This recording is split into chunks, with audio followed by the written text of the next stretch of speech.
দর্শক দেখছেন বডি দেওয়া হচ্ছে বিএসএফের তরফ থেকে, বাংলাদেশের হাতে বডি তুলে দেওয়া হচ্ছে, জোড়া বডি, দুটো বডি।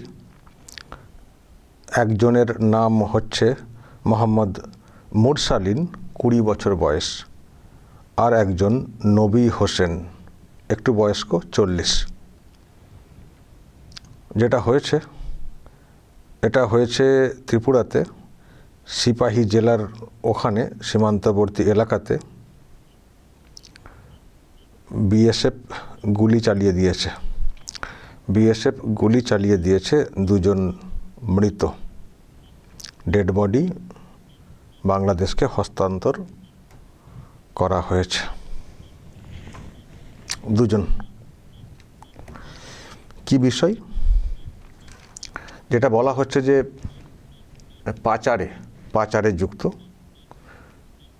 মানে এদিক থেকে ভারত থেকে বাংলাদেশে মানে পোনা মাছের মানে ব্যাপার, মানে মাছের একটা কিছু ব্যাপার, গরু পাচার এইসব তো মানে শুনেছি আমরা, এটা হচ্ছে মাছ পাচার। এই পাচার কর্মে যুক্ত এরা। তো যেটা খবর, যেটা বিএসএফ করে থাকে, মানে প্রথমেই তো গুলি চালিয়ে দেয় না, প্রথমে সতর্ক করে, কাউকে দেখতে পেলে সতর্ক করে যে দাঁড়াতে হবে ইত্যাদি, বা ওদিক থেকে ঢোকার চেষ্টা হলে ঢুকতে বাধা, ঢুকলে কিন্তু মেরে দেবো। প্রথমে দেখবেন বিএসএফ সতর্ক করে, প্রথমেই গুলি চালিয়ে দেয় না। তো এখানে যেটা হয়েছে, এই মানে মাছ পাচারের ব্যাপারটাতে যখন বিএসএফ সতর্ক করেছে, ধরার চেষ্টা করছে বা ইত্যাদি, বিএসএফকে লক্ষ্য করে নাকি ওই পাথরবাজি, ইট পাথর ছোড়া, এইসব চেষ্টা হয়েছে। মানে সতর্ক করছে বিএসএফ, মানে শোনেনি, উল্টে আক্রমণ বিএসএফের দিকে। তো এখানে নিয়ম আছে, যদি নিজের জীবন সংশয়ে আসে যারা বাহিনীর লোকজন, জওয়ান যারা, তারা গুলি চালাতে পারে, চালিয়ে দিচ্ছে। মানে বলে হচ্ছিল না, সতর্ক করে হচ্ছিল না, পাচার থেকে সরে আসা বা চলে যাওয়া এসব হচ্ছিল না, বা সারেন্ডার করা এসব হচ্ছিল না, উল্টে পাচারটা করার জন্যে বিএসএফকে লক্ষ্য করে আক্রমণ করা হচ্ছিল, এমনটাই মিডিয়াতে খবর এসছে। তো যখন এতটা সাহস দেখাবে, তখন বিএসএফের হাতে যেগুলো থাকে ওগুলো কি খেলনা নাকি? খেলনা চালিয়ে দিয়েছে ফাটাফাট, লাশ পড়ে গেছে। বাংলাদেশে খবর দেওয়া হয়, প্রথমে ওখান থেকে তুলে নিয়ে চলে আসা হয় হাসপাতালে, তারপরে যা কাজ আছে সেগুলো করে বাংলাদেশে খবর দেওয়া হয়। বাংলাদেশের যারা আছেন বিজিবি, তারা এসে জাস্ট বডিগুলোকে এই লাশ বওয়া যে খাট, তাতে করে নিয়ে চলে গেছে। কিছু বলার নেই, কিছু কওয়ার নেই, কোনো হুজ্জতি করার কোনো কথা নেই, উল্টে তেড়ে আসা, ধেয়ে আসা বাংলাদেশিদের তরফ থেকে কিছু নেই, সব গুড়গুড়িয়ে লাশ দুটোকে কুড়িয়ে নিয়ে চলে গেছে। নিশ্চয় দর্শক আপনাদের মনে পড়ছে, শেখ হাসিনাকে হটানোর পরে ওই ছাত্র দলের নামে একটা অংশ খুব উৎপাত করছিল এবং নানান সব কথা বলতো, যারা পরবর্তী সময়ে ওই পার্টিটা তৈরি করলো এনসিপি। উপদেষ্টা ভেঙে ইত্যাদি এলেন না, সমন্বয়ক, তাদের বেশ কয়েকজনকে আমরা বলতে শুনেছিলাম, যে একটা যদি সীমান্তে লাশ পড়ে, তাহলে তারপর আমরা শুরু করব মার্চ টু কাঁটাতার ভেঙে ঢুকে যাব বলেছিলেন। ওই ফেলানি কেসের পর থেকে এরকম একটা হুঁশিয়ারি ছিল যে ঢুকে পড়বো, বাংলাদেশ ভারতকে একবারে দখল করে নেবো, ঢুকে পড়বো, সব তার ভেঙে দেবো, এই সব তার কেটে দেবো, এরকম বলা হয়েছিল। কোথায়? জোড়া ডেড বডি, জোড়া, ডাবল। কোথায় সেই হুঁশিয়ারি? আসলে হুঁশিয়ারি কী হবে, তারা তো এমনিতেই আবার বাংলাদেশেই পরাস্ত হয়ে গেছেন। তাদের যে পার্টি এনসিপি 6টা আসনে মোটে জিতেছে, তারাই তো এখন মানে বিলুপ্ত হয়ে যাওয়ার মতো অবস্থা। ফলে কোনো হুমকি হুঁশিয়ারি নেই। বাকি যারা বাংলাদেশের বিজিবি বা অন্য, তারা কেন চুপ? তারা এই জন্যই চুপ যে বিএসএফ তো অন্যায় কিছু করেনি। বিএসএফ অন্যায় কিছু তো করেনি। তুমি অবৈধ অনুপ্রবেশ করবে, তুমি এই পাচার কার্যে যুক্ত থাকবে, তুমি অ্যাটাক করবে, তোমাকে মানে বলা বা সতর্ক করার সময় তোমাকে কি ফুল দেবে? তো গুলি তো দেবে। ফলে তাই হয়েছে। পাচারকারী ব্রাহ্মণবাড়িয়া এলাকার আর কি, যাদের নামগুলো বললাম, তো সেই জন্য দেখবেন লাশ দিয়েছে, খাতায় সই টই করেছে, নিয়ে চলে গেছে।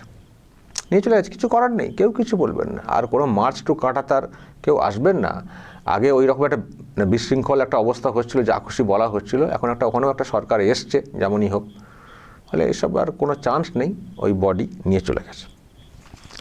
আমি যেটা বলতে চাই দর্শক, আমি কেন এই খবরটা করলাম, এই জন্যই করলাম যে এতদিন আমরা ওদিক থেকে বেশি শুনতাম, আসাম, ত্রিপুরা, ওইসবে। আমাদের এখানেও হয়েছে। এখানে বিএসএফ যেগুলো নজরদারি করতে পারে সেগুলো ঠিকঠাকই করে, কিন্তু এখানে অনেক জায়গা আছে যেগুলো নজরদারি করা যেত না। মানে কাঁটা তার নেই, সাইড দিয়ে রাস্তা নেই, টহল দেওয়াটা সমস্যা। এই জায়গাগুলো দিয়ে পাচারটা করে। দেখুন, ত্রিপুরা, আসাম, ওখানে তো মানে বিজেপি সরকার আছে, কেন্দ্রীয় বিজেপি, এবং এই সরকারগুলো এই অবৈধ অনুপ্রবেশ এইসবের বিরুদ্ধে। ফলে ওখানকার পুলিশ এবং মানে বর্ডার সিকিউরিটি ফোর্স, তারা একযোগে এক সুন্দরভাবে সমন্বয় রেখে কাজ করে। ফলে ওখানে খুব কঠিন নজরদারি, ওখান দিয়ে পাচার করা ইত্যাদি করা খুব চাপের। তো যেহেতু সংশ্লিষ্ট সরকারের সদিচ্ছা আছে, ফলে ওই দিকগুলো রোখা যায়। একটা দুটো কিছু হলেই ধরা হয়, বেশি পাকামো করলে মেরে দেওয়া হয়। এখানে কি হয়, যে জায়গায় টহল দেওয়া যাচ্ছে, তার আছে বা রাস্তা আছে টহল, সেই জায়গাগুলো দিয়ে অতটা সহজ না। কিন্তু এখানে পাচারটা হয় যেখানে ওই জমি দেয়নি, যে অংশটা যেখানে তার দিতে পারা যায়নি, রাস্তা করা যায়নি, সেখান দিয়ে পাচারটা বেশি হয়। তো এবার তো সরকার বদলে গেছে। আগেই শুনেছেন, সরকার হওয়ার 45 দিনের মধ্যে জমি হস্তান্তর করবে রাজ্য সরকার। শাহ বলেছিলেন, তো সেটা তো হবে। তার বেড়া দেওয়া হবে, যেগুলো দেওয়ার মতো জায়গা আছে, আর যেগুলো একেবারে ভৌগোলিক সমস্যা, সেগুলোকে আবার তারও ব্যবস্থা করা যায়, সবই হবে। আর নজরদারিটা বাড়ানো হবে। আর সবথেকে বড় কথা, এখানকার পুলিশের সদিচ্ছা, এখানকার পুলিশকে এমন একটা ভাবে কাজে লাগানো হতো শাসকের তরফ থেকে, সবই পয়সার ব্যাপার আছে। বিএসএফের সঙ্গে কার্যত বিদ্রোহ যুদ্ধ ঘোষণা। বিএসএফ কাজ করছে, যদি পুলিশও, সংশ্লিষ্ট পুলিশ যদি সহযোগিতা করে, ইনপুট দেয় কোথায় গিয়ে ঢুকছে না ঢুকছে, সুবিধা হবে তো। এমনিতেই তো কাঁটাতার নেই সব জায়গায়, ফাঁকা জায়গা। তো ফাঁকা জায়গা দিয়ে কেউ ঢুকলে লোকাল লোকের সহযোগিতা, লোকাল পুলিশের সহযোগিতা থাকলে তবেই তো এটা সম্ভব। তো এখানে তো বিদ্রোহ পুরো উল্টো, বিএসএফের বিরুদ্ধে নানান সব কথা বলা হতো। ফলে খুব সমস্যা হচ্ছিল। এখন সেম সরকার হয়ে গেছে, এবার জায়গাও পাওয়া যাবে, মানে কাঁটাতার ইত্যাদি টহলদারি করার। ফলে এবার কিন্তু খুব মুশকিল আছে। আমি এই ভিডিও দেখাচ্ছি, আমি চাই বাংলাদেশের লোকেরাও দেখুন। ত্রিপুরাতে দেখছিলেন তো, এবার এই মানে আমাদের পশ্চিমবঙ্গের সীমান্তবর্তী এলাকাতেও একটু সাবধান। ওই সব কিন্তু আর চলবে না, পাচার কার্য এইসব কিন্তু চলবে না আর ভারতের সঙ্গে। পুরো বর্ডার সিল হয়ে গেল। আসাম, মেঘালয়, ত্রিপুরা এইসব তো ছিলই, এবার সবথেকে বড় যে বর্ডার এলাকা ভারতের এই পশ্চিমবঙ্গের মাধ্যমে, এটাও কিন্তু সিল্ড হয়ে যাবে। ফলে আর কিন্তু ওইসব না পাচার, না কোনো থাকার উদ্দেশ্যে এখানে আসা, কোনো কিন্তু আর নেই। যে লাশ পড়েছে, গুড়িয়ে নিয়ে চলে যাচ্ছেন আপনারা, এইভাবে লাশের পর লাশ কুড়োতে হবে যদি অবৈধভাবে অনুপ্রবেশের চেষ্টা হয় বা পাচারের চেষ্টা হয়। পাচার কার্যে যারা আপনাদের সহযোগিতা করতেন বা করতো, তারা এখন ভোগে, তারা এখন কী করে বাঁচবে সেই চেষ্টা তারা করছে। ফলে কাদের সুযোগে পাচারটা করবেন? এখানে লোকাল র্যাকেট, লোকাল মানে পঞ্চায়েত, এইসবের তো সুবিধা তার পাওয়া যাবে না তো। আর তাছাড়া বর্ডার তো এমনি তো সিল করা হবেই কাঁটাতার এইসব করে। ফলে এইসব ভুলে যান ভারতের সঙ্গে এইভাবে কাজকর্ম করার যে বিষয়টা, পুরো ভুলে যান। না পাচারের কার্য, না থাকার উদ্দেশ্যে আসা, এইসব চেষ্টা করবেন না কিন্তু। এসব চেষ্টা করবেন না। হ্যাঁ, ওপার থেকে যারা ধর্মীয় অত্যাচারে আসেন, ধর্মীয় অত্যাচারে অত্যাচারিত, তাদের ক্ষেত্রে যারা ওখানে সংখ্যালঘু, তাদের একটা থাকার একটা বিধান সরকার করেছে। এটা একটা মহান একটা ব্যাপার দেখিয়েছে ভারত, যে যেহেতু দেশটা এক ছিল, ভাগ হয়েছে ধর্মের ভিত্তিতে, ফলে ওইসব দেশ, বাংলাদেশ মুসলিম দেশ, যদি ওখানে হিন্দু বা আরও অন্য ধর্মের যারা সংখ্যালঘু তারা যদি অত্যাচারিত হয়, ওরা হয়তো আমাদের মুসলমানদেরকে নেবে না, কিন্তু আমার দেশ মহান, আমরা ওখানকার সংখ্যালঘুদেরকে নেব। তো এটা একটা বিধান আছে। কিন্তু তার বাইরে অন্য কেউ এখানে আসবেন থাকার উদ্দেশ্যে, এগুলো অ্যালাউ করা হবে না। ফলে এই সরকার এই বর্ডার যেভাবে দেখবেন সিল করবে, এবং এর সাথে সাথে ভারতের নিরাপত্তা দেখবেন খুব আঁটাসাঁটো হয়ে যাবে, খুব আঁটাসাঁটো। এখান দিয়েই যত সমস্যা ছিল, এখান দিয়েই যত সমস্যা, জঙ্গি ঢোকা ইত্যাদি, এই সব রাস্তাটা এটা ব্লক হয়ে যাওয়ার ফলে বাংলাদেশ, আমাদের পশ্চিমবঙ্গ তো একটা সুরক্ষিত হলেই, সেই সঙ্গে গোটা দেশ। আর সব সীমান্তবর্তী এলাকায় যদি এই রকম কড়া নজরদারি চলে, তাহলে পাচার বন্ধ হবে, যে কোনো পাচার বন্ধ হবে, অনুপ্রবেশ বন্ধ হবে। ফলে এইগুলো অ্যাকশানটা নিতে হয়। আর এই যে অ্যাকশান নেওয়া হচ্ছে, এগুলোকে দেখাতেও হয় যে দেখ কেমন লাগে, সাবধান।